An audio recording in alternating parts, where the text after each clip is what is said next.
Assalamualaikum warahmatullahi wabarakatuh.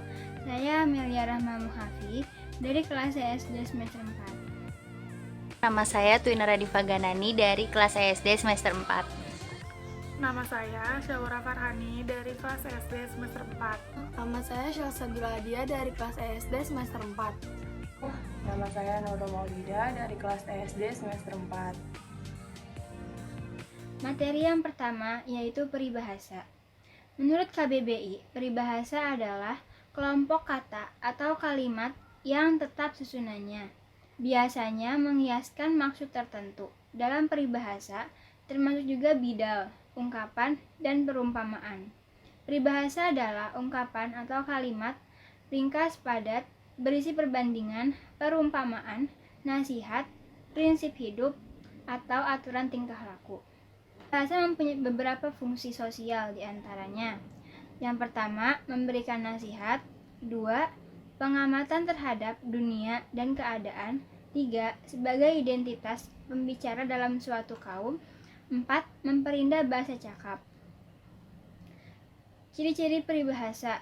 Yang pertama, susunan kata-kata di dalam peribahasa sudah pasti dan tidak bisa diubah.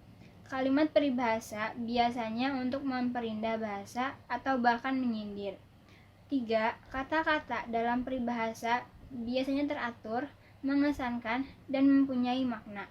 4. Didasarkan pada pandangan atau perbandingan teliti terhadap alam sekitar, peristiwa yang terjadi atau berlaku di masyarakat. 5. Dibentuk dan diciptakan dengan satu ikatan bahasa yang padat dan indah, sehingga melekat di masyarakat secara turun-temurun. Selanjutnya yaitu jenis-jenis bahasa. Menurut buku Pintar Pantun dan Peribahasa tahun 2015 karya Mutia Dwi Pangesti, jenis-jenis peribahasa itu ada 6. Yang pertama itu ada pepatah. Pepatah adalah peribahasa yang mengandung nasihat atau ajaran dari orang tua. Biasanya dipakai atau diucapkan untuk mematahkan lawan bicara. Contoh peribahasanya yaitu genggam bara api biar menjadi arang. Maksudnya, lakukan sesuatu dengan kesabaran agar mendapatkan hasil yang maksimal. Yang kedua itu ada ungkapan. Ungkapan adalah kiasan tentang keadaan atau kelakuan seseorang yang dinyatakan dengan pepatah atau beberapa patah kata. Contoh kalimatnya yaitu tong kosong berbunyi nyaring, yang artinya orang yang bodoh biasanya banyak bicara. Yang ketiga yaitu bidal atau pameo. Bidal atau pameo adalah peribahasa atau pepatah yang mengandung sindiran, peringatan, atau ejekan. Contohnya yaitu adat periuk berkerak, adat berlesung berdekak. Yaitu bila seorang ingin mendapatkan keuntungan dari suatu pekerjaan, hendaknya dia menanggung kesusahan. 4 itu ada perumpamaan. Perumpamaan adalah kata-kata yang mengungkapkan keadaan atau kelakuan seseorang dengan mengambil perbandingan di alam sekitar. Biasanya didahului dengan kata seperti bagai, bak, laksana, dan lain-lain. Contohnya, bagai air di atas daun talas. Maksudnya, orang yang tidak tetap hati atau bingung dan mudah terombang-ambing dalam suatu keadaan. Yang kelima ada tamsil atau ibarat. Tamsil atau ibarat adalah kiasan yang sering menggunakan kata ibarat untuk membuat perbandingan tentang suatu perkara. Penggunaannya bertujuan untuk menjadikan maksudnya bertambah nyata. Contohnya, tua-tua keladi, makin tua makin menjadi. Maksudnya, orang yang semakin tua semakin seperti anak muda sikap dan perlakuannya. Dan yang keenam ada semboyan. Semboyan adalah kalimat, frase, atau kata yang digunakan sebagai pedoman atau prinsip. Contohnya, bersih pangkal sehat. Maksudnya, kesehatan diri dan lingkungan harus diawali dengan kebersihan. Selanjutnya ada kata bentukan. Kata bentukan sederhananya adalah kata dasar yang diberi imbuhan dengan posisi melekat yang berbeda-beda.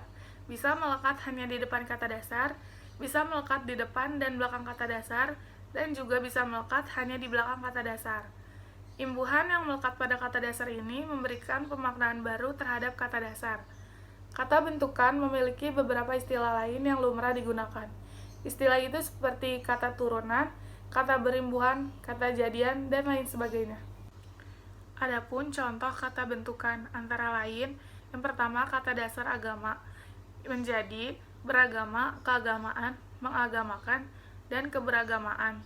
Yang kedua, kata dasar istri, menjadi, beristri, beristrikan, memperistri, dan memperistrikan. Yang ketiga, kata dasar sama, menjadi bersama, kebersamaan, membersamakan, dan kebersamaan. Yang keempat, kata dasar adil, menjadi, mengadili, teradili, peradilan, pengadilan, keadilan, dan lain-lain.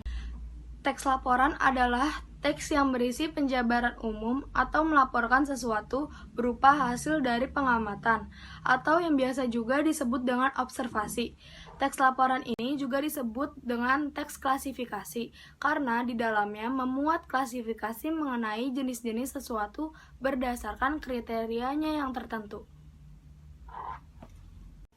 Selanjutnya, ada langkah-langkah membuat contoh teks laporan. Yang pertama, membuat judul laporan. Yang kedua, membuat kerangka teks sesuai dengan hasil observasi. Yang ketiga, menyusun teks yang dimulai dari pernyataan umum, klasifikasi, hingga penjabarannya. Yang keempat, meneliti kembali teks yang telah kamu buat agar bisa diperbaiki jika terdapat kesalahan.